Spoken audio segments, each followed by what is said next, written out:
As Lieutenant Governor of Pennsylvania, John Fetterman is a very busy man.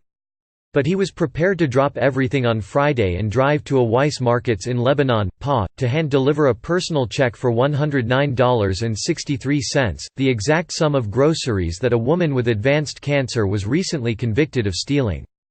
Last week, a judge sentenced the woman, Ashley Menzer, to at least 10 months in prison, a punishment that Mr. Fetterman called overly harsh and emblematic of a flawed criminal justice system. In what universe do you deserve to be sent to prison for 10 months for stealing $110 worth of groceries? He said in an interview on Friday. Mr. Fetterman, a Democrat who was elected in 2018, said he was shocked when he read a local news article about the case on Friday morning. "I could scarcely believe what I was reading," he added. "This is just insane." Ms. Menzer's mother, Stephanie Basher, said that her 36-year-old daughter has advanced uterine cancer, as well as cervical cancer, and needs surgery to remove her uterus and the tissue around it. On the day Ms. Menzer was sentenced, her mother said, she had been scheduled to meet with her oncologist to discuss a last-ditch effort to treat the disease. Ms. Basher said that a doctor recently told her daughter, "If you don't get this done, you will die. It is eating you up inside." Ms. Basher said that her daughter had been working at a fast food restaurant and had put many problems behind her.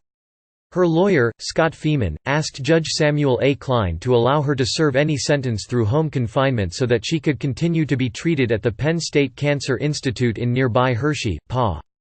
Through an assistant, the judge declined to comment.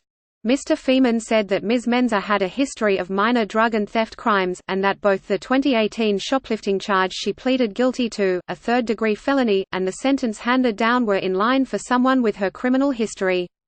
He said Ms. Menzer had a history of opioid use but had been drug-free for some time. He said she had also been on powerful psychiatric medication to deal with post-traumatic stress disorder, partly brought on by the death of her child. With the psychiatric medicine, she has trouble discerning what's real and what's not. Mr. Fetterman said. He said Ms. Menzer was distraught after the sentencing, and that he intends to ask the judge to reconsider. "She is in a lot of pain, and very ill," he said, "and she's very concerned about her health prospects going forward." A copy of Ms. Menzer's sentencing order states that, in light of the defendant's apparent possible physical conditions, she should be moved as promptly as possible to a state facility that has adequate medical treatment for her issues. On Friday, after Mr. Fetterman tweeted about his shock, Weis Markets sought to put some distance between the company and Ms. Menzer's prosecution.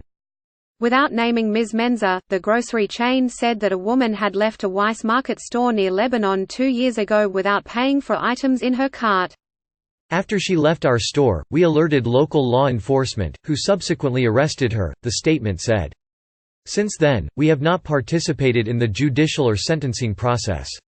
To Mr. Fetterman, the case epitomizes many of his frustrations about the criminal justice system and how it treats people with addictions or mental health issues, especially those charged with minor drug or theft crimes. As chairman of the State Board of Pardons, he has tried encouraging some inmates to seek commutations and pardons, promising them that they will get a fair hearing. And he has backed more clemency and commutations for offenders who have taken real steps to put their past behind them. "There are a lot of people who get clean and try to move on with their lives, and pardons can free them from the baggage of past convictions," he said. In the end, Mr. Fetterman said he decided not to visit the Weis Market store on Friday. Instead, he said he hopes that he can persuade company executives to publicly back a reconsideration of Ms. Menzer's sentence that would allow her to receive the necessary medical treatment. "I know they don't want this. Nobody wants this," he said. "My hope is to get them on board and say, this has gone far enough." He is still willing to write a check to cover the restitution, he said. "If there is no victim, why carry this out?" he said. "Why are we arguing over whether a woman with cancer should be denied the ability to see her doctor?"